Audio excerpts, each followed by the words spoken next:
आज के हमारे चौथे वेबिनार में आप सभी का स्वागत और अभिनंदन है।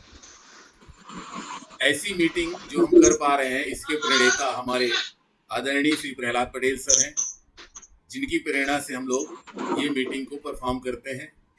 उन्होंने ही इस तरह की गैदरिंग हम लोगों के बीच शुरू की थी। जैसा कि हम सभी जानते हैं, कोविड-19 इस समय वैश्विक महामारी फैली हुई है, उसके बीच भी हम लोग आपस में मिल पा रहे हैं। इसका मतलब हम सभी पे परमपिता परमात्मा की विशेष कृपा है। जब इस सेकेंड सीरीज की रूपरेखा तय की गई, उसमें ये ध्यान में रखा गया कि कोरोना नामक वैश्विक जो बीमारी है, इसके कारण हम सभी बहुत से लोग अवसाद में हैं, दुखी हैं। उस बीच हम अपने को कैसे सुखी रखें या कैसे खुश रखें, तो उसमें सबसे बड़ा टॉनिक है फ्रेंड्स टॉनिक, मित्रता का टॉनिक। और मित्र का टॉनिक जो है, स्कूल के टाइम के फ्रेंड हो या कॉलेज के टाइम के फ्रेंड हो, तो हम लोग तो ऐसे समय के फ्रेंड हैं और ऐसे समय के मित्र हैं, ऐसी प्रगाढ़ मित्रता है कि जो अटूट है, जो एक दूसरे को हम जब देखते हैं बहुत ही हमें खुशी मिलती है। जैसा कि हम सभी छात्रावासी भाई एक दूसरे से परस्पर प्रेम व्यवहार से जुड़े हुए हैं। आज हमारे साथ देश विदेश के सभी हर कोने से, लगभग हर कोने, कई शहर से लोग जुड़े हुए हैं। ये हमारे छात्रावास की ब्यूटी है। जैसा कि मैं देख पा रहा हूँ कि हमारे साथ आदरणीय जीपीएस पटेल सर, जो हमारे सीनियर मोस्ट 1954 के बैच के हैं, तो आज के कार्यक्रम के चेयरमैन आदरणीय पीके जैन सर, हमारे senior GPS Patel sir, Gajendra sir, Digya sir, अपने पेंडसे सर, इन सभी का मैं हार्दिक अभिनंदन और स्वागत करता हूँ। आनंद सर, आपको सभी को मैं नमन करता हूँ। और आज के हमारे स्पीकर जो मुख्य वक्ता है आदरणीय अमित सर, अमित प्रसाद सर, इनसे सभी लोग भली भांति परिचित हैं। ये जब कोविड-19 के चलते हम इस मीटिंग को जब हम लोगों ने शुरू किया, तो ये हुआ कि सब लोग अपना अपना अनुभव शेयर करेंगे, जिसके तहत अभी तक काफ़ी लोगों ने किया है और हम इसको YouTube में डालते भी हैं। और इस अनुभव शेयर करने का मुख्य उद्देश्य ये है कि हम एक दूसरे से सीख रहे हैं कैसे अपने को सेफ और सुरक्षित रखें और अपने लोगों को स्वस्थ रखें। जो एक दूसरे के बारे में जान के ही हम ऐसा कर पा रहे हैं। तो आज के हमारे, वैसे सभी जानते हैं अमित सर के बारे में, लेकिन ये एक परंपरा है कि इंट्रो देना उनके लिए, तो मैं उन्हीं के बैच के आदरणीय सुधीर खरे सर को आमंत्रित करता हूँ कि अमित सर के बारे में अपने समय क्या फील करते थे और कैसे थे, ये थोड़ा सा बताएं। तो आदरणीय खरे सर, सुधीर खरे सर भी उन्हीं के बैच के हैं, 85 बैच के। खरे सर प्लीज। हाँ, हेलो, आवाज आ रही है मेरी? जी। आदरणीय सभी सीनियर्स को मैं सुधीर खरे 90 डिग्री प्रणाम करता हूँ और अपने सभी जूनियर्स को बहुत 85 बैच मेरे साथी सबको हेलो। आज मैं बात कर रहा हूँ 26 वर्ष पहले की, यानी 1985। 1985 जब हम लोग स्कूल की बंदिशों को तोड़कर पार कर कॉलेज की स्वतंत्र लाइफ में गोता लगाने के लिए जबलपुर जब पहुंचे अपने सपनों को लेकर, मार्क्स अच्छे थे, साइंस कॉलेज में एडमिशन मिल गया, हॉस्टल में एडमिशन हो गया। हॉस्टल में जब पहुंचे तो बड़ा अच्छा लगा, बहुत सारे लोग मिले, इंट्रोडक्शन हुआ हॉस्टल का, सभी को पता है कैसा होता है। उस इंट्रोडक्शन में सभी के अपने अपने सपने थे। कोई इंजीनियर बनना चाह रहा, कोई डॉक्टर बनना चाह रहा, कोई पीएचडी करना चाह रहा, कोई स्पोर्ट्स में जाना चाह रहा। हमारे बीच में एक बंदा था, दुबला पतला, थोड़ा और धुन ऐसी की एक ही धुन थी कि यूपीएससी क्लियर करना है, कैसे भी मेरे को यूपीएससी क्लियर करना है। मस्त मौला मनमोहन जी और मिलन साथ सबका प्रिय मतलब जूनियर हो या सीनियर, सभी को एक समान प्यार करना, और उसको भी इसी प्रकार का प्यार मिलता है। सभी उसको बड़ा प्यार करते क्योंकि ब्रिलियंट तो था ही, इसमें कोई दो मत नहीं, पर धुन पूरी पक्की की मेरे को यूपीएससी क्लियर करना ही है। और उसके साथ साथ टीटी का भी बहुत अच्छा प्लेयर, इनफैक्ट हम लोग ने टीटी उसको ही देख के सीखा। टीटी हॉल में घंटों टीटी खेलते रहे, हम लोग एक साथ एक ही विंग में थे। हम लोग बोले तो मुकेश पाठक और चंद्रभान सिंह गौतम जो हमारे बीच नहीं रहा, जगन्नाथ वर्मा, राजेश मिश्रा, मैं, अमित चलती रहती थी। पर उस मस्ती के साथ साथ उसने कभी भी अपना वो एम नहीं छोड़ा। एम था कि यूपीएससी क्लियर करना ही है। करते करते 1988 में अमित ने बीएससी पास आउट किया। 1990 में फिजिक्स से एमएससी किया रानी दुर्गावती विश्वविद्यालय से, और ट्रेन की टिकट कटाई, ट्रेन पकड़ी और दिल्ली पहुंची। दिल्ली इसलिए क्योंकि जबलपुर में माहौल नहीं था यूपीएससी का कुछ, और उसको माहौल चाहिए था क्योंकि उसका फिर धुन एक ही थी, एम एक ही था कि कुछ भी हो जाए मेरे को तो यूपीएससी क्लियर करना है। वहां पहुंचे, आदरणीय प्रहलाद सर के साथ अमित ने काफी समय बिताया, और अमित ने 1996 में पीएचडी भी की एस्ट्रोनॉमी एंड एस्ट्रोफिजिक्स में बैंगलोर से, और अमित अब डॉक्टर अमित हो चुके। इसी बीच में गौरवशाली क्षण भी आया जब अमित ने यूपीएससी क्लियर कर Indian defence account service join कर हम समस्त छात्रावासी, खासकर हमारा 1985 बैच का सीना चौड़ा कर, क्योंकि जब कोई हमारा मित्र ऐसी ऊंचाइयों पर पहुंचता है ना, तो हमारा सीना अपने आप ही चौड़ा हो जाता है। और फिर जब कोई छात्रावासी हो तो फिर क्या कहने। 1996 के बाद अमित ने बहुत सारे पदों को सुशोभित किए। उसके साथ साथ जब 2003 में अटल बिहारी गवर्नमेंट थी, उसमें आदरणीय प्रहलाद पटेल सर जब कोयला मंत्री थे, तो Amit OSD minister of state of coal, मतलब प्रहलाद पटेल सर के साथ ओएसडी के रूप में उन्होंने कार्य किया। अब आज अमित जो है doctor Amit Prasad controller of defence academy के पद को सुशोभित कर रहे हैं, और फिलहाल दिल्ली में है। और ये हम सबका बड़ा सौभाग्य है, और हम अपने आप को गौरवान्वित महसूस कर रहे हैं कि अमित के साथ उसके अनुभव हम साझा कर पाएंगे। तो मैं आप सभी के बीच आमंत्रित कर रहा हूँ doctor Amit Prasad. Thank you sir, thank you Sudhir sir, आपने बहुत ही इंटरेस्टिंग बना दिया सर, बहुत ही अच्छा लगा, है ना। इतने अच्छे इंट्रोडक्शन के लिए आपका बहुत बहुत आभार सर। इस बार हम लोगों ने मतलब नया एक एक्सपेरिमेंट किया था, हर बार जूनियर से सीनियर का इंट्रो दिलवाने की कोशिश करते थे, तो वो थोड़ा सा ठीक नहीं लग रहा था क्योंकि उसको ज़्यादा जानकारी होती नहीं थी। तो इस बार थोड़ा सा हमने सोचा कि बैच वाला जब बैच वाले के बारे में बताएगा अपने, तो वो ज़्यादा अच्छे से उसके साथ जस्टिफाई कर पाएगा। तो आपने सर पूरा जस्टिफाई किया, और मतलब आपका बहुत बहुत धन्यवाद। और ये नंबर देना हो तो 100 आउट ऑफ 100 मिलेंगे आपको। और इन्हीं शब्दों के साथ मैं, जैसा कि सर ने तो आपको मतलब आमंत्रित कर ही लिया है, तो मैं सबकी तरफ से अपने आदरणीय अमित सर को आज के व्याख्यान के लिए आमंत्रित करता हूँ। सर आए, इस कोविड-19 के समय क्या क्या गवर्नमेंट कर रही है, या सर का क्या योगदान है, या सर के डिपार्टमेंट का क्या योगदान है, और हमें कैसे बचाव करते हुए आगे बढ़ना चाहिए। मतलब गवर्नमेंट के जो नॉर्म्स हैं, रूल्स रेगुलेशन तो फॉलो करना है, क्या हमारे खान पान में क्या तब्दीली होनी चाहिए, या मतलब अपने को कैसे फिट रखें, इम्यूनिटी कैसे बढ़ाएं। जैसा कि सर ने बताया कि ये टीटी के अच्छे प्लेयर थे, लेकिन इस समय सर लॉन टेनिस के बहुत अच्छे प्लेयर हैं। कई बार मेरे को देखने का सौभाग्य मिला, साथ में जाने का, खेलने का सौभाग्य मिला है, और इसलिए मैं कह सकता हूँ he is good player of also lawn tennis. तो sir please you can start your speech. Thank you Muthresh, और थैंक यू सुधीर। सुधीर ने जिस तरीके से इंट्रोडक्शन दिया, ये बिल्कुल नया तरीका था कि उसने इंट्रोडक्शन को जो है एक्सपीरियंस के साथ और एक हॉस्टल के अंदर से शुरुआत करके उसने बहुत अच्छा दिया। हालांकि मेरे को ये है कि उसने बोला, उसको जब पता था कि मैं यूपीएससी की तरफ भाग रहा हूँ तो उसे रोकना चाहिए था कभी, कि यूपीएससी, उसने कई बार बोला कि मैं यूपीएससी के लिए कर रहा था, तो मैं सोचता हूँ कि उसे रोकना चाहिए था। मैं अब जो है 96 में मैंने जो है एस्ट्रोनॉमी और एस्ट्रोफिजिक्स पढ़ रहा था, लेकिन उसी बीच में मेरा सिलेक्शन हो गया तो मुझे डिफेंस अकाउंट सर्विस मिली। तो डिफेंस अकाउंट सर्विस जो है वो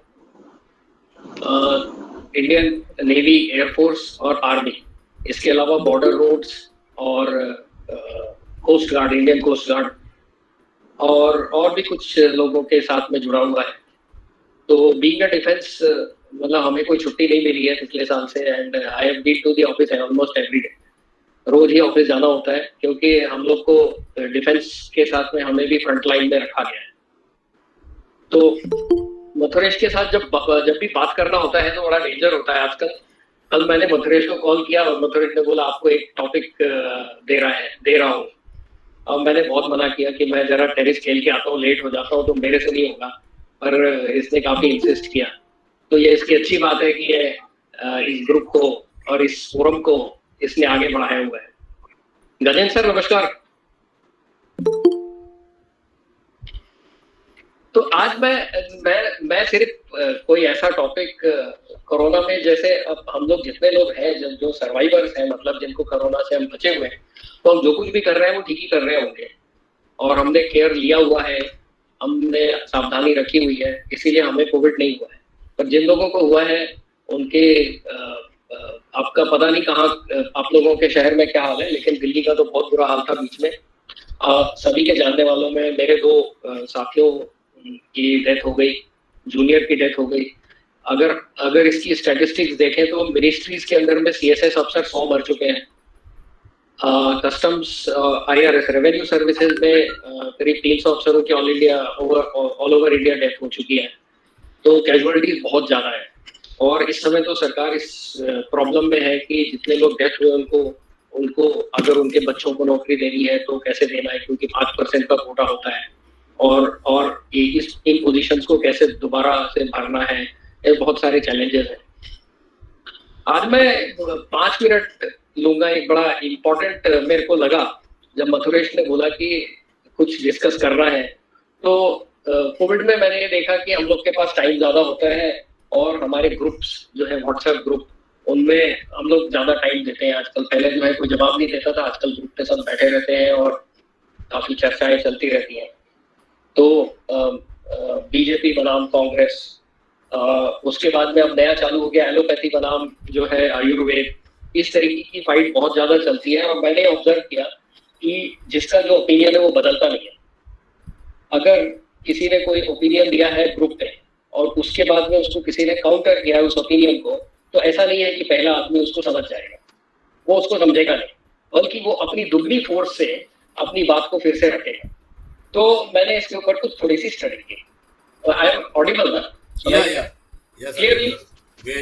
तो इसको एक कॉग्निटिव बायस कहते हैं इंग्लिश में। बायस मतलब कि एक झुकाव, बायस को सभी समझते हैं। ये एक हमारे दिमाग का एक बायस है जिसकी वजह से ये बहुत नेचुरल है और ये होता है। इसी को मैं थोड़ा सा इलेबोरेट करूंगा। इसको कहते हैं Dunning Kruger effect. Dunning Kruger effect कई लोगों को मालूम होगा, लेकिन जिसको नहीं पता है उसको मैं थोड़ा सा आज ज्ञान दूंगा इस बारे में जो मुझे मालूम है। इसमें क्या होता है कि अगर हमें किसी चीज के बारे में ज्ञान नहीं होता है, कोई चीज हमें नहीं पता होती है, तो उसके बारे हम उससे ज्यादा अटैच हो जाते हैं और हमें ऐसा लगता है कि हमें बहुत ज्यादा नॉलेज है। तो ये एक डबल एज चीज है कि हमें एक तो मालूम नहीं और हम सोचते हैं कि हमें बहुत ज्यादा मालूम है।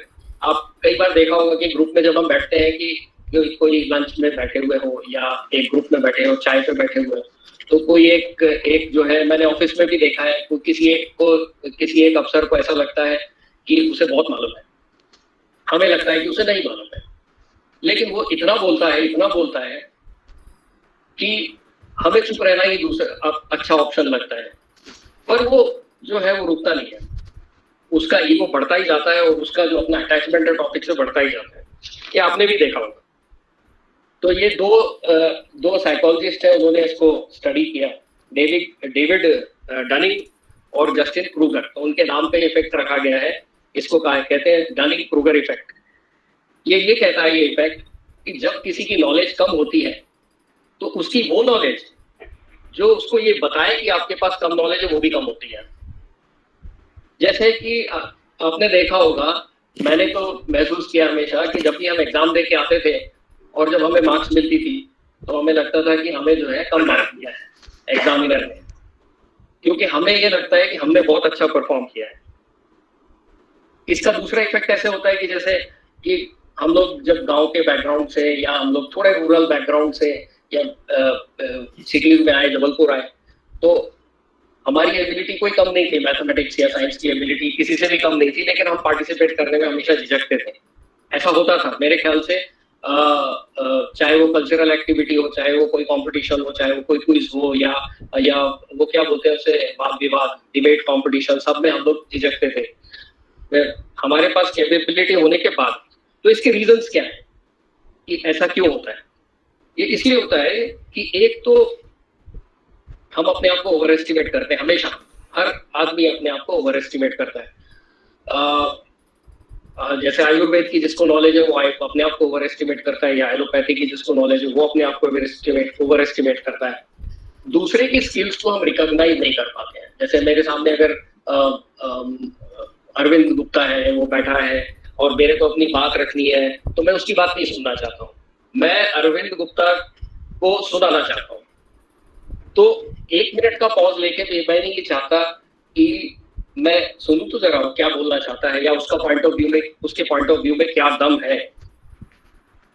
हम अपनी गलतियों को भी रिकॉग्नाइज नहीं कर पाते हैं, अपनी गलतियों को रिकॉग्नाइज नहीं कर पाते। तो इसको डनिंग क्रूगर ने बोला है 2 प्रॉब्लम है, एक तो हमारी नॉलेज कम, ऊपर से उस नॉलेज को हम ज्यादा आते हैं। आपको कई बार लोग मिलेंगे, और ये व्हाट्सएप ग्रुप में बहुत ज्यादा देखता हूँ, क्योंकि आज मेरी बहुत बहस हुई एक टॉपिक पे, एलोपैथी आयुर्वेद पे, एक किसी और ग्रुप में। तो वहां पर एक ग्रुप एलोपैथी की तरफ चला गया, एक आयुर्वेद की तरफ चला गया, और उनकी लड़ाई बहुत ज्यादा बढ़ी। तो इसको डनिंग क्रूगर ने बोला है कि ये 2 तरह के प्रॉब्लम है, एक हमें मालूम नहीं, दूसरा हम ये जानना भी नहीं चाहते कि हमें क्यों नहीं मालूम है। इसको कहते हैं, जैसे हिंदी में आदि गगर, क्या बोलते हैं नटरेश, आदि गगरी छलकत, आधी गगरी छलकत जाए, ज्यादा, लेकिन इसको इंग्लिश में बोलते हैं गगरी छलकत जाए। हाँ, लिटिल नॉलेज इज डेंजरस। और इसको इंग्लिश में ये भी बोलते हैं कि हम ह्यूरिस्टिक्स और मेंटल शॉर्टकट्स यूज करते हैं, वो एक अलग टॉपिक है। अब क्वेश्चन ये आता है कि कौन है इससे इफेक्टेड, डी के इफेक्ट से? हम सभी इफेक्टेड है। ऐसा नहीं है कि कोई एक व्यक्ति अफेक्टेड है इससे, या कोई एक ग्रुप अफेक्टेड है, हम सभी अफेक्टेड है। अगर हमारे पास एक तरह की एक्सपर्टीज है, मेरे पास अगर कुछ एक्सपर्टीज है और मैं दूसरे ग्रुप में जाता हूँ, तो मेरे को ये लगता है कि मैं अपने आप को एक्सपर्ट बना रहा हूँ, वहां भी ना सुनूं, मुझे कुछ ना कुछ बोलना है, मुझे कैसे भी अपनी सुप्रीमेसी बना के रखनी है। और इससे बहुत ज्यादा जो है हमारे जो IAS का तबका है, जो एडमिनिस्ट्रेटर्स हैं, ये भी बहुत अफेक्टेड है। तो कई बार आपको दिखेगा कि लोग आप जब जाते हो तो they are not able to understand your problem, they are not able. अगर अंडरस्टैंडिंग नहीं है तो सोल्यूशन कहाँ से आएगा? और इसका मतलब ये भी नहीं है कि अगर डनिंग क्रूगर इफेक्ट से आप अफेक्टेड हो तो आप लो IQ है, आप बहुत स्मार्ट हो, मगर it can affect you. How to change it? कैसे बदल सकते हैं इसको? इससे यही बदल सकते हैं कि अगर हम लर्निंग कंटिन्यूड रखें, जैसे ये फोरम है, हम कुछ ना कुछ सीखते रहें, दूसरों से अपनी ओपिनियन जरूर लें। मैं जानता हूँ ये जरूरी नहीं है, अगर मैं टेबल टेनिस खेलता हूँ, लॉन टेनिस खेलता हूँ, मैं दूसरे मेरे बारे में क्या ओपिनियन रहते हैं वो हम सुनना नहीं चाहते हैं, कभी भी अपनी ओपिनियन कभी भी नहीं लेते, और अपने नॉलेज को भी क्वेश्चन करना चाहिए। तो इतना मैंने 5 या 7 मिनट में ये छोटा सा ख्याल टॉपिक रखा है सबके सामने। आप भी रियलाइज करोगे कि ये जो हमारी लड़ाई बहुत ज्यादा जो व्हाट्सएप पे चलती है, नॉर्मल लाइफ में भी बहुत हो गई है, एंड पोलराइजेशन होता जा रहा है। एक पॉइंट ऑफ व्यू दूसरे पॉइंट ऑफ व्यू को समझना नहीं चाहता, और जितने लोग व्हाट्सएप फॉलो करते हैं वो देखेंगे हर ग्रुप में आजकल ये चल रहा है। पोस्ट कोविड तो बहुत ज्यादा चल रहा है, क्योंकि लोगों के पास टाइम है। तो इतना ही मुझे कहना था, और मेरे पास ना तो ज्यादा वक्त था, ना मेरे पास ज्यादा नॉलेज है किसी चीज की, लेकिन क्योंकि ये कॉग्निटिव बायस पे मैं काम करता हूँ, क्योंकि हमारे यहाँ काफी जब नेगोशिएशंस होती है, बड़ी बीइंग इन डिफेंस अकाउंट्स, हमें बड़े कॉन्ट्रैक्ट्स के नेगोशिएशंस में जाना पड़ता है, और वहाँ पर लोगों से मिलना होता है, तो हमें इन सब चीजों की स्टडीज कराई जाती हैं। तो I thought of sharing it with you, and thank you. मैं अपना शेयरिंग यहीं खत्म करता हूँ। बट ये बहुत अच्छा डिस्कशन का टॉपिक है विच जो हम लोग आपस में एक साथ कर सकते हैं। तो धन्यवाद, thank you. Thank you sir. आपने एक बहुत अच्छा मुद्दा उठाया और ये हमारे ग्रुप में भी बहुत हद तक फिट होता है। और जैसे आपने कहा लोगों के बारे में, तो मुझे सर थोड़ा सा एक कहानी याद आ गई।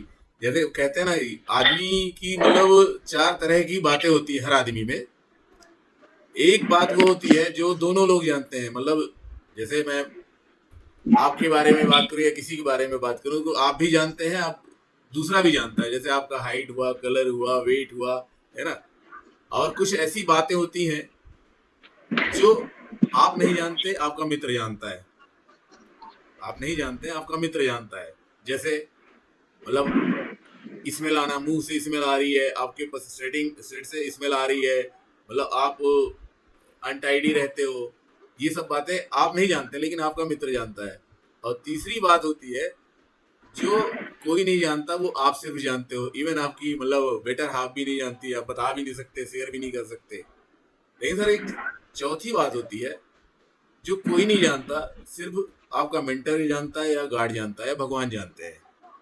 वो है अपनी डेस्टिनी। जैसे आज हमारे बीच बहुत हम लोग सब जुड़े हुए हैं, ये हम तक नहीं जानते थे, लेकिन और आगे कितना जुड़ेंगे ये तो ईश्वर जानता है। हम लोग एक दूसरे की मदद करते हैं। एक तरह से देखा जाए तो एक ईश्वर की महिमा है, महान कृपा है। इस तरह 4 बातें थी। बाकी सर अच्छा लगा, हम लोग बढ़िया मतलब ध्यान से सब लोगों ने सुना। आपने एकदम डिफरेंट टॉपिक उठाया है।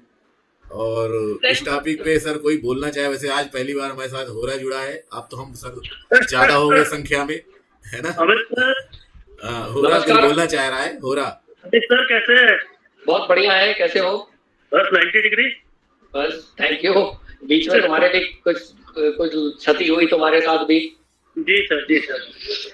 मेरे यहाँ तो करीब मतलब 7-8 लोग सब इंदौर से ही।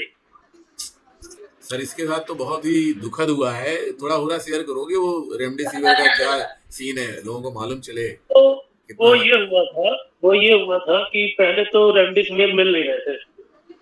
रेमडेसिविर अरेंज हुए और वहाँ के डॉक्टर्स कह रहे थे चौथराम के कि इंजेक्शन लग गया, और मेरा साला बार बार कह रहा था मुझे कोई इंजेक्शन नहीं लगा रेमडेसिविर का। जब थोड़ा तेजी आई थी हॉस्टल इस टाइम में जब आया तब उसको इंजेक्शन लगा। फिर उसके बाद एक इंजेक्शन उन्होंने और बोला जो ऑल ओवर इंडिया में अवेलेबल नहीं था, और वो नासिक से रात में 1:30 बजे 2 लाख में अरेंज हुआ। रात में पैसा भी ट्रांसफर हुआ, लेकिन 4:30 बजे वो नहीं रहा। और 2 घंटे बाद मेरे कजिन जीआई को जरूरत थी उस इंजेक्शन की, तो पता चला कि साहब वो तो 3.5 लाख में बिक गया। और इन 3.5-4 घंटे बाद वो मेरे बुआ के दामाद भी चले गए। है गलत है, हर आदमी मजदूर है। उस समय डॉक्टर से भगवान दिखते हैं, हॉस्पिटल ही लगता है कि यही सबसे बड़ा मंदिर है। लेकिन अब गलत होगा जो मेरा सोच। और जबलपुर में फिर निकल ही आया नेशनल सिटी हॉस्पिटल। लेकिन ये है कि जो हो गया तो हो गया, जो मेरे साथ हुआ वो किसी के साथ था तो स्वस्थ रहे, मस्त रहे। और I am thankful hostel group कि बीच में जब भी किसी को मदद की जरूरत पड़ी और हॉस्टल ग्रुप में एक भी मैसेज गया तो कहीं ना कहीं से मदद मिली, और हमको इसको कंटिन्यू करना है। और जो भी कुछ बातें चल रही थी, मैं तो लेट वाइट किया कि राजनीतिक मुद्दों पर बहस थी, तो वो अपने विचार, अगर किसी की पर्सनल बहस है, कोई उससे लड़ना चाहता है तो हॉस्टल में तो पॉजिटिव मैसेज जाने चाहिए, और कहीं नेगेटिव है तो फिर रॉड बजनी चाहिए। फिर रॉड बजनी चाहिए। ठीक बात है। वैसे हम लोग सारे पॉजिटिव ही हैं, और सब एक दूसरे की मतलब मदद नहीं तो प्रेयर तो कर ही रहे हैं सब एक दूसरे के लिए। और आज उसी का नतीजा है कि मतलब हम लोग खुश हैं, पैनिक नहीं है ज्यादा। और आज सर आज मैं एक और हमारे साथ सर जुड़े हैं, शिव कुमार शिवहरे सर, ग्वालियर से हैं। अच्छा। हाँ, काफी सीनियर है जी जी। शायद वो अभी डिस्कनेक्ट हो गए, आ गए। हाँ, शिव कुमार शिवहरे सर, प्रणाम सर। सर आपको देख के बड़ा अच्छा लग रहा है, आप अपने को अनम्यूट करें और थोड़ा सा बताएं, बोलें अपने अनुभव को कोविड-19 के समय। आपकी आवाज नहीं आ रही है सर, आप अनम्यूट करें। सर जी अनम्यूट करिए सर। वो वीडियो हटा दे रहे क्या? अनम्यूट करना है उनको। अनम्यूट करना है। Hello sir. हाँ जी सर।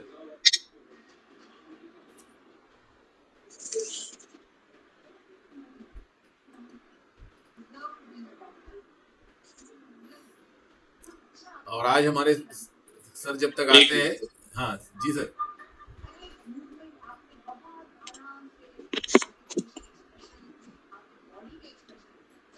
हाँ जी, आ रही आवाज, आ रही सर मेरी? बिल्कुल आ रही सर, बहुत अच्छे से आ रही है। अच्छा लगा आप लोगों से मिलके, कम से कम आप लोगों ने हमको याद रखा है। अरे सर हैं, और हम लोग तो आपके बहुत पुराने हैं। मैं करीब 74-75 में था वहाँ पर विक्रम हॉस्टल में। मैंने एमएससी किया वहाँ से बॉटनी से।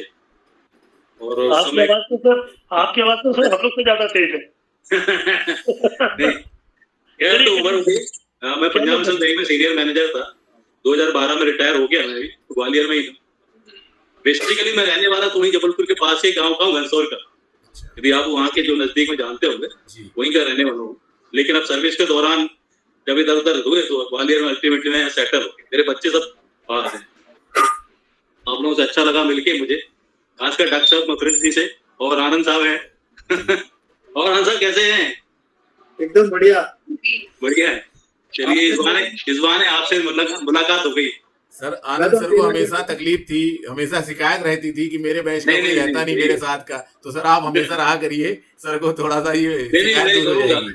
बिल्कुल बिल्कुल, मुझे अच्छा भी लगता है। जी जी, क्योंकि सर हमेशा बोलते हैं मैं अकेला आता हूँ, मेरे बैच का कोई नहीं रहता। मैं सर आ जाएंगे, कभी कभी सनत सर आ जाते हैं, आप भी आ जाइए, है ना सर? डॉक्टर विशेन है, वो हमारे बैच उस समय थे वहाँ पर। आनंद साहब थे, है ना? और भी पुराने उसमें जो अभी आप लोग परिचित तो पता नहीं मुझे, है ना? जी सर हो जाएंगे परिचित यदि आप करवा देंगे। बाकी तो विशेन सर से बात नहीं हो पाई मेरी अभी फिलहाल। बाकी सर पहले आते थे। और आज सर हम लोग साथ हमारे बैच का एक हीरा पुणे से जुड़ा है, सुरेंद्र मणि त्रिपाठी। बहुत दिनों बाद। सुरेंद्र भाई आप थोड़ा सा हेलो हाय करें सबको अपना, क्योंकि फिर आप कब मिलोगे मुझे नहीं मालूम। सुरेंद्र भाई पुणे के क्या हाल है? पुणे के बारे में बताओ अपना अनुभव, कोविड-19 के बारे में क्या कैसे? अनम्यूट करो पहले। अनम्यूट करो, अनम्यूट।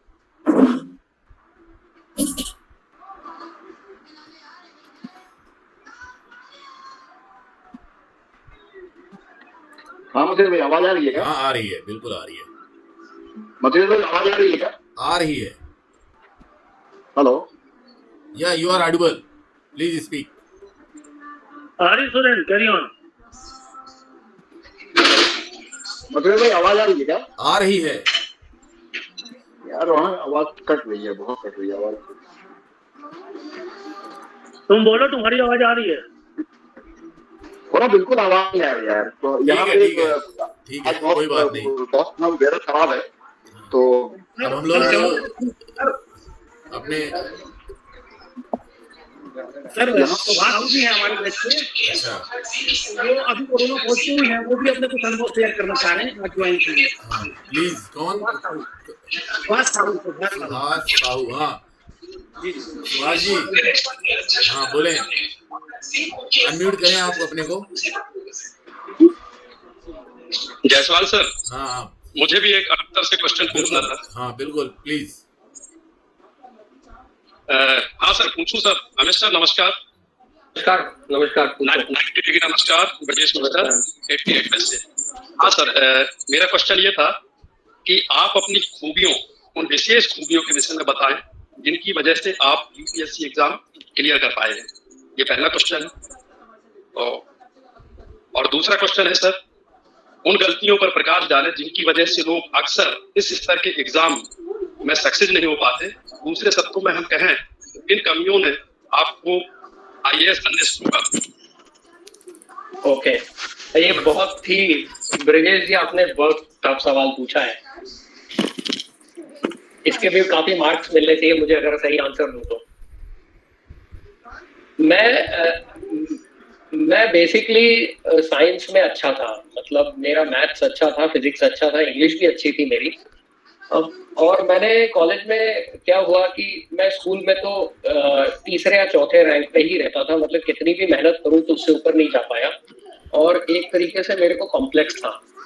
मैंने पढ़ाई की छिंदवाड़ा में, जहाँ पे कोल माइंस होता था वहाँ के स्कूल में। और कोल माइंस में पूरी दुनिया भर के, इंडिया के हर तरह के हर जगह से लोग होते थे, और काफी मतलब इंटेलेक्चुअल क्लास था वहाँ पे। मैं वहाँ पर कुछ ज्यादा कर नहीं पाया। हुआ क्या, मेरे को फर्स्ट ईयर में आया तो फिर मैं वैसे ही चल रहा था, 60-70% के बीच चलता रहता था। और मुझे रियली में कॉम्प्लेक्स था कि मैं कुछ कर नहीं पाऊंगा लाइफ में। फर्स्ट ईयर में ऐसे ही रहा, हॉस्टल में थे, जाते थे और फर्स्ट डिवीजन आ गया। पर फर्स्ट डिवीजन हॉस्टल में काफी लोगों ने बड़ा मतलब उसको अच्छा मानते थे कि स्कूल में तो लाया जा सकता है और कॉलेज में बहुत मुश्किल है। मैं 70% के करीब 69 आया था। सेकेंड ईयर भी ऐसा ही रहा। सेकेंड ईयर मेरे को याद नहीं आ रहा है, मगर मैं उस समय शेड्यूल में थे मेरे पिताजी, कोतमा में।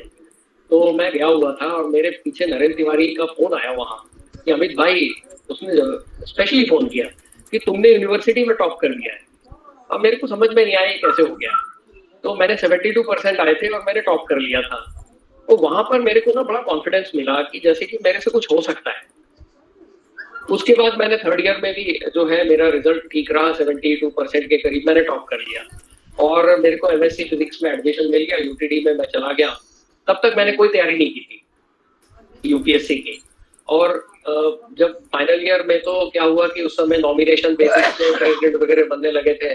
तो मैं वाइस प्रेसिडेंट भी बन गया, फिर प्रेसिडेंट भी बन गया, और थोड़ा थोड़ा पॉलिटिक्स की तरफ जाने लग पड़ा था। और कई मीटिंग्स में और कॉलेज पॉलिटिक्स में घुसने लगा था। अब हुआ क्या, मुझे लगा कि यहाँ कुछ नहीं हो पाएगा, जबकि वाइस चांसलर ने मुझे कहा था तुम साइंस में जाओ। उस समय वाइस चांसलर होते थे दीक्षित साहब, बड़े डैशिंग से थे। तो वो उन्होंने बोला साइंस में जाओ, लेकिन मैं चला गया दिल्ली। और दिल्ली में प्रहलाद सर ने का घर था नॉर्थ एवेन्यू में, 208 नॉर्थ एवेन्यू। तो वहां पर मैं और एक और कोई था उनके यहाँ गोटेगांव का, वो दोनों वहां पे रहते थे। बेसिकली हमें एक शेल्टर मिल गया था और फिर हमने कोचिंग की। तो मैंने अच्छा परफॉर्म करते हुए भी मेरे 3 अटेम्प्ट में हुए नहीं। और कभी मैं फिजिक्स में 200 में 300 में 200 ले आता था, अगली साल उसी में मेरे को 100 नंबर मिल जाते थे। तो मेरे 3 अटेम्प्ट में हुए नहीं। और मैंने छोड़ के मैं फिर बताता हूँ कि हॉस्टल ने कैसा मेरा हेल्प किया। कि एक नितिन कुलकर्णी था, तो मैंने गेट का पेपर भर दिया था और जबलपुर सेंटर भरा था। लेकिन मेरे को लगा कि गेट वेट देने से कोई फायदा नहीं है, तो मैं हॉस्टल में नीचे चाय पीने चला गया। वो जो नीचे जो एक चाय वाला था ना, वहाँ नीचे की ओर, हाँ वहां चला गया। और एग्जाम चालू हो चुका था गेट का, अपनी लाल बिल्डिंग में था। और 15 मिनट हो गया, मैं नहीं जा रहा था। नितिन मेरे पास बाइक लेके आया, बोला कि नहीं तेरे को एग्जाम देने जाना है। तो वहां मेरे को एग्जाम देने गया, मेरे को उसमें ज्यादा नहीं पर 86 परसेंटाइल मिले फिजिक्स का गेट एग्जाम में।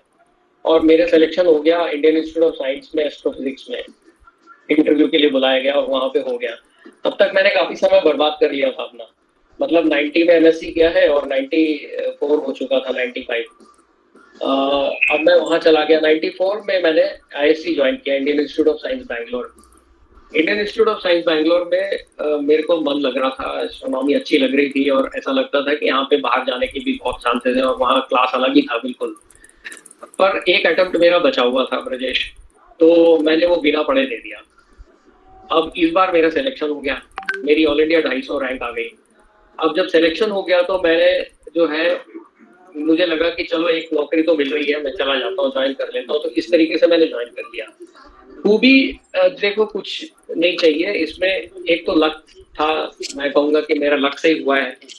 आपका सब्जेक्ट अगर आपको अच्छा लगता है तो आप IAS exam, UPSC exam crack कर सकते हो। मगर आप ये नहीं है कि मैं इसको पढ़ूंगा और मेहनत करूंगा और मैं सफल हो जाऊंगा, ऐसे नहीं होगा। वो सब्जेक्ट दिल से अच्छा लगना चाहिए, तो आपको समझ भी अच्छी आएगी। और जब समझ अच्छी आएगी तो आपके अंदर से क्रिएटिविटी निकलेगी। आप उसके अंदर में अगर 1+1 2 होता है तो आप 1+1 को 11 भी करने लगोगे, कुछ नया भी दोगे, अपने आइडियाज भी दोगे। तो इस तरीके से फिर आपको आपकी मेहनत भी सुगम हो जाती है, सरल हो जाती है। मेरी वीकनेस की जहां तक बात है वो ये है कि हम लोग जो थोड़ा पीछे बैकग्राउंड से आते हैं, जैसे हमने छिंदवाड़ा में पढ़ाई की और उसके बाद में शहडोल में रह रहे थे, फिर जबलपुर आ गए, तो पर्सनालिटी जो है हमारी थोड़ी सी दब जाती है, थोड़ी नहीं बहुत दब जाती है। जो हम महसूस करते हैं शहर में आके, जहाँ पे लोग इंग्लिश बोलते हैं या थोड़ा बाइक पे घूमते हैं और गॉगल्स वॉगल्स लगा के हम देखते हैं ना, तो थोड़ा हमें, तो हम रोड से उनको मारते भी थे वैसे तो तो वो ये एक वीकनेस थी, कॉन्फिडेंस की कमी। दूसरा, हम चीजों को ट्राई करने से डरते हैं, जो मैंने अभी एक जो वो बताया था कि जिसमें हमारी काबिलियत होते वक्त भी हम ट्राई करने से डरते हैं, कमिट करने से डरते हैं। और एक बहुत बड़ी कमी है कि हम लोग जो है आपस में कंपटीशन में लग जाते हैं कि ये मुझसे बेहतर कर लेगा अगर मैंने से। आज का जो स्टडी है, जो आज की सक्सेस है, वो हमेशा ग्रुप में होती है। अगर आपकी अच्छी ग्रुप है, अच्छी संगति बना के रखी है, अगर बच्चों को आपने दिया ना, तो they will be able to do better and sharing. तो अब ये सब चीजें बहुत जरूरी है, इसके लिए बहुत अलग मतलब काफी टाइम भी लग जाएगा, लेकिन मैं कहूंगा कि it is mix of luck and effort, फिर ऊपर वाला जो लिखता है वहीं जाते हो आप, ऐसा कुछ नहीं है। बहुत बढ़िया। हाँ सुभाष जी, सुभाष साहू, अच्छा छोड़ गए। बहुत बहुत धन्यवाद सर आपका, अमित सर बहुत बहुत धन्यवाद, और आने वाली पीढ़ियों को भी आपके सलाह था, इसके लिए बहुत बहुत धन्यवाद। अगर स्पेसिफिकली किसी के लिए चाहिए हो, मैं उसको गाइड कर सकता हूँ, क्योंकि मुझे लगता है कि इतने अनुभव के बाद में मैं किसी को गाइड कर सकता हूँ, मैं प्रिडिक्ट कर सकता हूँ कि वो क्या करेगा, उसके अंदर क्या कमी है, उसको किस पे एफर्ट करनी चाहिए। तो अपने एडमिनिस्ट्रेटिव एक्सपीरियंस में इतना भी मैंने देखा है, तो वो भी कर सकता हूँ मैं, I can help to some extent. धन्यवाद। यस सर, बिटिया है, बिटिया से मैं आपकी बात कराऊंगा, और अभी वैसे है बिटिया। हेलो, नमस्ते, how are you? Sir I am very good, how are you doing? I am good. आप क्या सब्जेक्ट पढ़ते हो? सर मैंने अभी जस्ट मेरा फाइनल ईयर में ग्रेजुएशन है, जैसे कि आप फील्ड काफी लेट है, तो मेरी बहुत मतलब मैंने मेरा इंटरेस्ट भी है सब्जेक्ट में, तो मैंने ग्रेजुएशन बीए में किया है। मेरे subject economic, history and political science है। और सर मैंने अभी रिसेंटली में ज्वाइन की है 2 कोचिंग, दिल्ली बेस्ड ही है मेरा। या तो सर मैं आपसे अभी और लोगों का टाइम वेस्ट ना हो, या फिर किसी का, मुझे नहीं लगता किसी का टाइम वेस्ट हो रहा है, मेरे अलावा दूसरे लोग भी आपको गाइड कर सकते हैं। Okay sir, thank you so much. तो सर मेरे अभी मैंने दिल्ली बेस्ड कोचिंग भी ली है 2। मैं भी चाहती थी कि मैं भी दिल्ली जाके वहाँ के एनवायरनमेंट में, जैसे आपने पर्सनैलिटी का ट्रेट मेंशन किया, मुझे भी लगता है कि जैसे मेट्रो सिटीज में बच्चों को कहीं ना कहीं कॉन्फ्लिक्ट होता है, लेकिन कोविड ने ऐसी सिचुएशन क्रिएट कर दी है कि अब एक रूम में बैठ के ही सब पढ़ना पड़ रहा है। सब्जेक्ट में पॉलिटिकल साइंस ऑप्शनल है, जो कि मेरा ग्रेजुएशन का सब्जेक्ट भी है ऑप्शनल के लिए। और सर मेरा 22 में फर्स्ट अटेम्प्ट होगा, और मेरी एज भी 22 में हो पाएगी।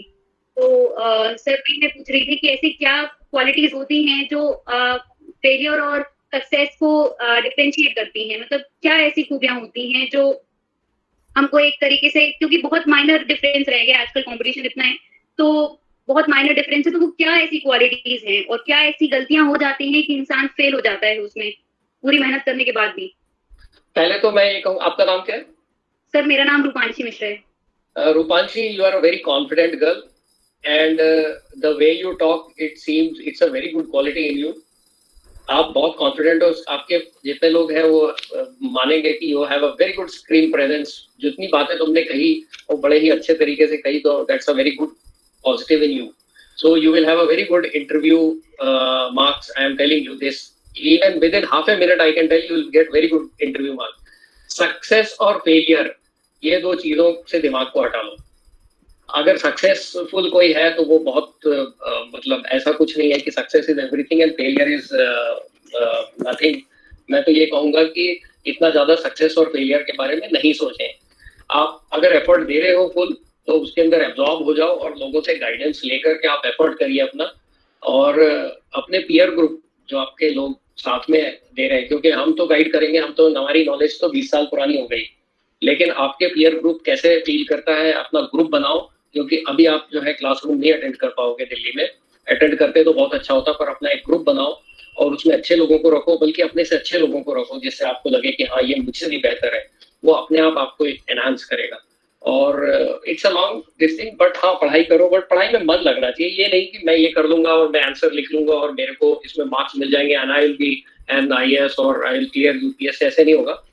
आप जितना अच्छा सब्जेक्ट को अंदर एब्जॉर्ब करोगे, उसको फील करोगे, उसके बारे में अथॉरिटी से बोल पाओगे।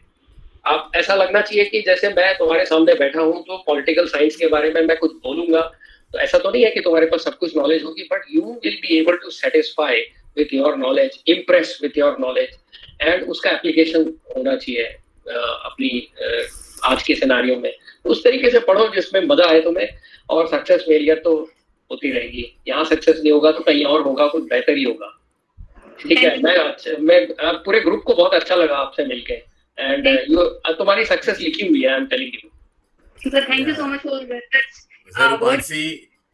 हम सभी आपकी सफलता की ईश्वर से कामना करते हैं, आप सफल हो, और हम सबको अच्छा लगेगा कि हमारी बेटी एक दिन उस मुकाम पे बैठी है। जब हम लोग बूढ़े हो जाएंगे, कोई काम पड़ेगा तो तुम्हें डिस्टर्ब किया करेंगे, उस समय याद रखना इस ग्रुप को है, इस सारे केस। और अमित सर, थोड़ा सा मैं इसमें बोलना चाहूंगा जी सर, क्योंकि मेरे ख्याल से अमित ने करीब 10 साल बाद, मैंने 1984 में सिविल सर्विसेज का मेन एग्जामिनेशन क्लियर किया रहा, लेकिन मेरा सिलेक्शन क्यों नहीं हो पाया उसके मैं बता देता। हम लोग के टाइम पे 2 सब्जेक्ट रहते रहे। अमित, तुम्हारे टाइम पे भी 2 सब्जेक्ट दो थे सर। हाँ, 2 सर। तो ऐसा रहा कि इकोनॉमिक्स तो बाय डिफॉल्ट मेरा फर्स्ट सब्जेक्ट था, लेकिन स्टैटिस्टिक्स जो था वो मुझे सेकंड सब्जेक्ट ऑप्ट करना पड़ा था। उस समय ABCD करके क्वेश्चन आते रहे हैं, तो अनफॉर्चुनेटली जो स्टैटिस्टिक्स का पेपर रहा उसमें ABCD में से कोई सा क्वेश्चन ऐसा नहीं रहा जिसमें मेरे से पूरे ABCD बन गए हों। एक ना एक वो छूट गया रहा, तो बहुत ही माइनर। और दूसरी बात कह रही है, क्योंकि हॉस्टल में हम लोग रहे हैं, हम लोग को कोई गाइड करने वाला नहीं था। अभी आज कम से कम बहुत सारे ऑनलाइन माध्यम से भी कोचिंग सेंटर हैं जो आपको गाइड करते हैं। उस समय हमको सिर्फ 3 सर्विसेज का मालूम था, IAS, IPS और IFS, तो चॉइस भी वहीं की दी गई। अगर उस समय मैंने एलाइड सर्विसेज की अगर चॉइस फिलअप की होती तो शायद एलाइड सर्विसेज में हो जाता, क्योंकि बाद में जब रैंकिंग आई रही तो रैंकिंग में मेरा 7 या 8 नंबर से रह गया रहा, तो एलाइड में मैं आराम से आ जाता। तो पहली चीज, ऐसा नहीं है कि कोई सा भी सब्जेक्ट लेके IAS क्रैक किया जा सकता है, लेकिन अपने ऊपर कॉन्फिडेंस रखो कि वो वाला सब्जेक्ट आपका वेल प्रिपेयर्ड है। और दूसरी चीज ये है कि जितने अच्छे क्वालिटी की किताबों से पढ़ोगे उतने कंसेप्ट आपके ज्यादा क्लियर होते चले जाएंगे। जीके जैसी चीज है, कभी एक साल में तैयार नहीं होती है, हमेशा उसको अच्छे ढंग से प्रिपेयर करना पड़ता है। क्योंकि IAS का मतलब ये रहता है कि आपको आफ्टर सिलेक्शन किसी भी डिपार्टमेंट में डाला जा सकता है। आपके सब्जेक्ट साइंस के नहीं है, लेकिन आपको कल के दिन हेल्थ भी दिया जा सकता है, आपको फॉरेस्ट भी दिया जा सकता है। अर्थात आपको हर सब्जेक्ट के बारे में थोड़ा थोड़ा नॉलेज होना चाहिए। इसलिए पहली चीज है, कॉन्फिडेंस कभी लूज नहीं होना चाहिए। हम लोग के टाइम पे वो चाहे चीजें नहीं थी। हम लोग के जो एफर्ट थे, चाहे मेरे एफर्ट हो, चाहे अमित के एफर्ट हो, ये इंडिविजुअल एफर्ट थे। अमित ने जो आज बात की कि एक ग्रुप डेवलप करें, और वो ग्रुप में जितने लोग जो ऐसा सोचते हैं कि वो सिविल सर्विस की प्रिपरेशन कर रहे हैं, तो आपस में किसी न किसी टॉपिक के ऊपर आप लोग डिस्कस जरूर करें। जैसे इंटरव्यू में लकीली मुझे एक्सपर्ट इकोनॉमिक्स का मिला रहा, तो मेरा इंटरव्यू बहुत अच्छा गया रहा, लेकिन उससे मुझे कोई रिग्रेट नहीं है। अगर IAS में सेलेक्ट नहीं भी हो पाया मैं, तो भी मैंने ऐसा है कि आज भी मैं जिस पोजीशन के ऊपर हूँ वो पोजीशन एक अच्छी पोजीशन है। लेकिन फिर भी ऐसा सबको, जैसे अभी तुमको लग रहा है कि सिविल सर्विस बहुत अच्छी सर्विसेज होती है, नो डाउट एक उसका ग्लैमर है।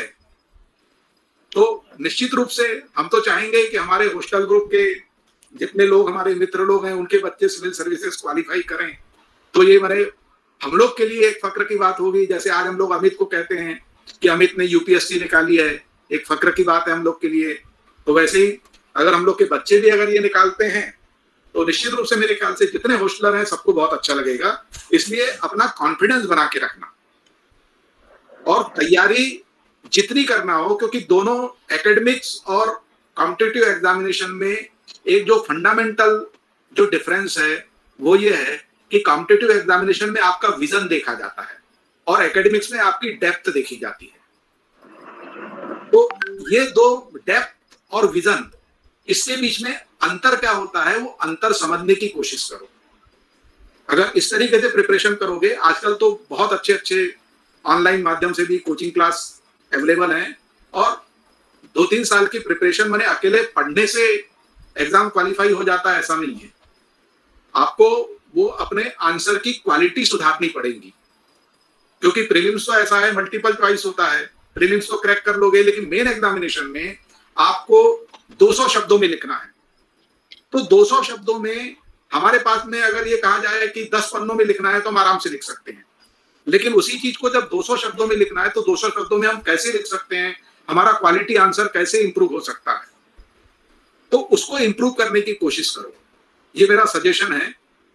तो great sir, great Pant sir, great. और वैसे पेंट सर आप जबलपुर में है, बिटिया भी जबलपुर में है, और निश्चित रूप से, क्योंकि अभी ऐसा है, उस समय तो मैं आईएएस क्लियर नहीं कर पाया, लेकिन अभी मैं एमपीपीएससी और यूपीपीएससी के जो बोर्ड होते हैं उन बोर्ड में एज ए सब्जेक्ट एक्सपर्ट के रूप में बैठता हूँ। तो मैंने ये चीज रहती है कि हम नहीं हो पाए सेलेक्ट, लेकिन आज हम दूसरों को सेलेक्ट कर रहे हैं। बहुत एक चीज मैं कहूंगा कि रोज जो अगर लिखने की आदत डालो, जैसे कोई चीज पढ़ा है लिखने की, 90% जो स्टूडेंट्स वो पढ़ते हैं और पढ़ के सोचते हैं हमें आ गया, लेकिन बिना किताब को देखे लिखने की अगर आदत, एक डायरी बना लो, रोज लिखना ही है एक पेज, आप देखना 4 महीने के बाद में you will be somewhere else, skill improve हो जाएगी, समवेयर एल्स। कोई मैच नहीं कर पाएगा, कोई नहीं लिखता। किसी को बोल दिया जाए कि अपने मन से लिखो, चाहे कहानी लिखो, आज दिन भर क्या हुआ है वो लिख लो, या जो आज आपने पढ़ा है वो लिख लो। जब आप लिखने जाओगे तो आपको खुद पता चल जाएगा आप कितने पानी में हो, और ये करते करते 6 महीने बाद आपका बहुत इंप्रूव हो जाएगा, बिकॉज राइटिंग जो है वो आपके दिमाग को कहीं अलग से अफेक्ट करती है। कौन से कॉलेज के स्टूडेंट हो बेटा? सॉरी सर, कौन से कॉलेज के स्टूडेंट हो? सर मैं सेंट अलोयसियस में हूँ अभी। सेंट अलोयसियस में हो ना, तो सेंट अलोयसियस में टीचिंग तो अच्छी होती है। ये तो मैंने ऐसा है कि मेरे अपने जबलपुर में जो कॉलेजेस हैं उन कॉलेजेस में सेंट अलोयसियस में टीचिंग अच्छी होती है, लेकिन अच्छी क्वालिटी की किताबें पढ़ने की आदत डालो। वहाँ पर रामेंद्र ओझा हैं हिंदी के प्रोफेसर, हिंदी में है नहीं है, इनके पॉलिटिकल साइंस में विश्वास पटेल है, विश्वास सर है ना, और इकोनॉमिक्स में रीता है, एंथोनिमा है, ये सब हैं। और तीसरा सब्जेक्ट क्या है तुम्हारा? सर मेरा हिस्ट्री है। हिस्ट्री में है, तो हिस्ट्री में वो एक मैडम है, मैं नाम भूल रहा हूँ उनका, मंजू सालोमन। हाँ, तो कॉलेज अच्छा है, लेकिन एक चीज सर मैं इंटरप्ट करूंगा, आप लोग बात कर सकते हैं, अभी हमारे पास समय कम है, नहीं तो हमारे पास एक और बहुत अच्छे मेंटर है मिस्टर रणधीर सिंह, डॉक्टर रणधीर सिंह, जो आपको काफी अच्छा गाइड कर सकते हैं कभी नेक्स्ट टाइम। वैसे यहाँ पर काफी लोग हैं, जैसे अमित सर ने बताया ना, यहाँ बहुत सारे हैं, सभी लोग गाइड कर सकते हैं, सब गाइड करेंगे, है ना। और सर मैं समझता हूँ सफलता असफलता ये तो एक पैरामीटर बड़ा डिफरेंट है, और यहाँ पर ये देखा जाए तो जितने लोग यहाँ पर हमें दिख रहे हैं बैठे हैं, सारे के सारे सफल हैं। आप ये देखिए, आज कोरोना महामारी पूरे दुनिया को हिला रखी है, लेकिन अभी हम 1.5 घंटे से कोरोना हमारे दिमाग में नहीं आया और हम बैठे हैं, खुश हैं। ये सफलता की निशानी नहीं है, हम बचे हुए हैं, हमें कोरोना छू नहीं गया, तो ये क्या सफलता की निशानी नहीं है? जहाँ लोग मतलब लोगों की डेथ हो रही है, लोग जीवन छोड़ रहे हैं, अब उससे बड़ा क्या होगा? वहाँ हम लोग स्वस्थ हैं, भगवान ना करे नजर लगे हमारे ग्रुप को, लेकिन क्या ये सफलता नहीं है? मतरेश जी, मैं 2 लाइन बोल दूं क्या? जी जी बिल्कुल। रूपांशु बेटा, जी सर, ये सर कि आपके माध्यम से हमको अमित सर को सुनने को मिला, नीलकंठ सर को सुनने को मिला। I am so thankful to you. इतने अच्छे से आप मतलब गाइड करने के लिए आप लोग इतने ईगर हैं, आप लोगों को देख करके ऐसी मतलब की सिचुएशन में मुझे मोटिवेशन मिल रहा है कि नहीं अभी भी मतलब तुम बन गई, तुम बन गई। अब तो ये डेट आनी बाकी है, नाउ यू बिकेम आईएएस, बस ये डेट एक आनी है बस। हमारे नीलकंठ सर ने आपको टीचर्स बता दिया आपके कॉलेज के। तो thank you thank you Pant sir, Amit sir. अब सर हम लोग अपने वेबिनार के लास्ट चरण में चलते हैं, और मैं देख पा रहा हूँ गजेंद्र सर थे अभी, गजेंद्र सर शायद चले गए, है ना। ये संदीप सुभाष साहू कुछ बोलना चाह रहे थे। हाँ सुभाष साहू आप थे। हाँ सुभाष जी हाँ बोलो। मेरी आवाज आ रही है सर? आ रही, आप अपना परिचय दो, किस ईयर के हो थोड़ा सा सबको। जी, मैं सुभाष चंद्र साहू और अभी वर्तमान में माध्यमिक शिक्षक हूँ। और 92 में हम लोगों ने बीएससी फर्स्ट ईयर किया था और विक्रम हॉस्टल में हमारे जस्ट जो सीनियर थे वो वीरेंद्र गुप्ता आदि थे और थर्ड ईयर सीनियर जो थे जायसवाल सर थे। सुभाष जी, आप कहाँ से आपने कुछ बताया? माध्यमिक शिक्षा बोर्ड, माध्यमिक शिक्षक हूँ मैं एमपी में। अच्छा, आप शिक्षक हैं ना? कहाँ पर? जी, यहाँ पर डिंडोरी जिला में शाहपुरा तहसील है, वहाँ पर 18 किलोमीटर दूर है बिछिया। हाँ, हम लोग हॉस्टल में हमको सब पता है। चलिए कैरी ऑन। मोहन जंगेला है बिछिया में। तो सर मैं तो अभी योग शिक्षक हूँ और पतंजलि हरिद्वार से भी जुड़ा हुआ हूँ 2009 से। तो मैं खुद योग करता था और क्योंकि मुझे डायबिटीज विरासत में मिली है, दादी को थी, फिर पापा जी को थी। और 2017 में जो मेरे को भी पता चला कि मुझे भी शिकायत है और मैं कोरोना काल में ड्यूटी कर रहा था होम आइसोलेशन के लिए। तो वहां पर जब एसी से आदेश हुए कि सभी शिक्षकों का टेस्ट होना है, कर्मचारियों का, तो मैंने भी टेस्ट कराया तो पॉजिटिव आया, लेकिन कोई भी सिम्टम्स नहीं थे। फिर भी एहतियात के तौर पर बच्चों के लिए और मम्मी के लिए फिर मैं होम क्वारंटीन सेंटर में गया और वहां पर रहा और योग प्राणायाम भी मैं लगातार करता रहा, जिससे मुझे काफी राहत थी। मैं कोरोना कहना चाहिए पॉजिटिव था, लेकिन किसी प्रकार का इफेक्ट नहीं कर पाया मेरे को। तो मैं सबको यही कहना चाहूंगा कि भाई अपनी इम्यूनिटी अंदर से तगड़ी रखें और पॉजिटिव थिंकिंग रखें, जिससे हम किसी भी समस्या से या परेशानी से उससे पर लड़ सकते हैं मेंटली। और यदि हम मन से जीत गए तो फिर हम शरीर से भी उसको जीत सकते हैं। बहुत बढ़िया। मन के हारे हार है, मन के जीते जीत। क्या बात है, बहुत क्या बात है sir. Thank you Subhash ji. अब सर हम अपने कार्यक्रम को समाप्ति की ओर ले जाना चाहेंगे, क्योंकि बहुत ज़्यादा टाइम हो गया है। हमारे साथ हमारे आज के चेयरमैन हमारे ग्रुप के श्री पी.के. जैन सर हैं। तो सर से मैं निवेदन करूंगा आप सबकी तरफ से, सर इसको कंक्लूड करेंगे और हमें विदा करें संपर्क को। जैन सर,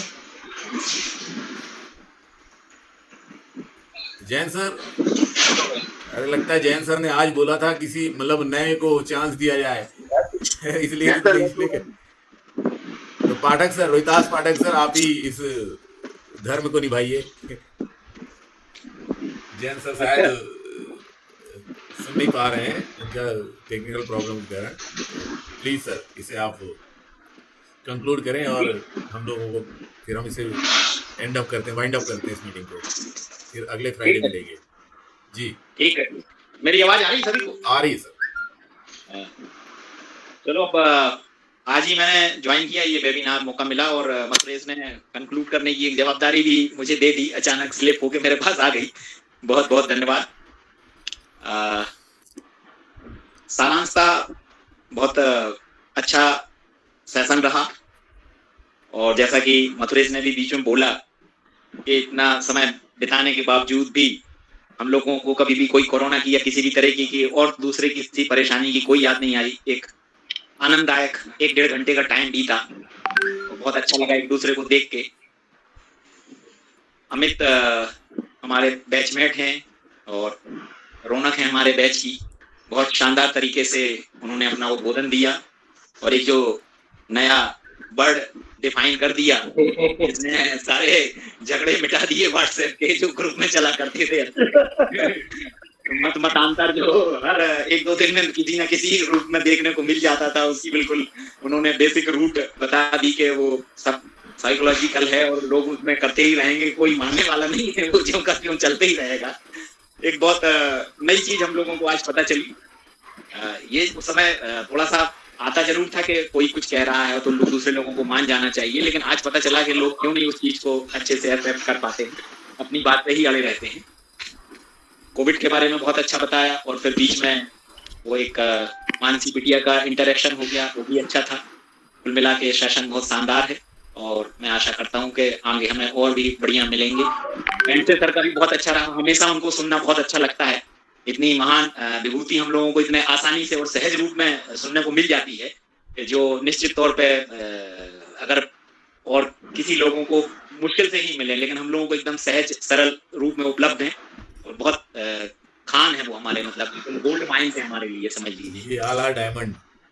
हाँ, बिल्कुल बिल्कुल। और सभी जो एक और लाइन कही थी कि सभी सक्सेस हैं, निश्चित तौर पर नो डाउट मैं खुद इस चीज को फील करता हूँ कि यदि कोई मान लीजिए हमारे ग्रुप का चाहे आईएएस हो, चाहे टीचर हो, चाहे कोई किसान भी क्यों ना हो, लेकिन वो लीडर तो जरूर है अपने अपने फील्ड का, क्या बात है सर, फील्ड क्या का बात है। मास्टर है बिल्कुल। यस